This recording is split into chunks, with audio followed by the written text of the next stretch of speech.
As crime increased throughout the pandemic, the state of Georgia funneled resources into a crime suppression unit. And today, leaders are touting the program's successes. Caitlin Ross joining us live from the state capitol, where she just spoke to the governor and Atlanta police chief about it. Caitlin, how are they saying this program really showed its worthiness of being in the state?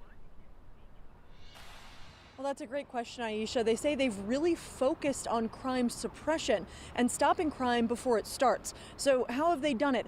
They've brought together a whole range of state agencies. We're talking from GBI to the Department of Natural Resources. And it was interesting. DNR's commissioner said, you might think that we're country boys out of place here in the city, but actually by using some of those resources, like the ATVs that they use, they're able to get into small, sneaky spaces that typical urban vehicles can't access. So by all coming together, the governor says they've really been able to stamp out some of that crime rise we've seen in this state.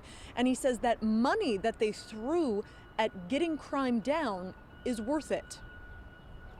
We will use every resource at our disposal to rid our communities of crime and keep Georgia families safe.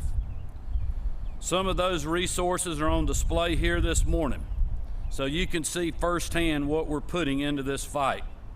And this represents just a fraction of the $5 million in emergency funds and resources I directed to the crime suppression operation since the unit's inception. And he said emergency funds there, and he made the point that crime in Georgia really was an emergency. The crime rates were going up and they needed to do something to address it.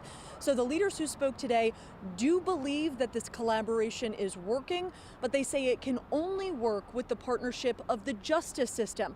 I spoke one-on-one with Police Chief Rodney Bryant from Atlanta Police, and he again expressed frustration that repeat offenders keep getting let out of jail, no prison sentence at all in some cases, and then they're just rearrested the following weekend. So he says no matter how much money they throw at it, no matter how many arrests that have been made, there has to be accountability on the back end for this really to work.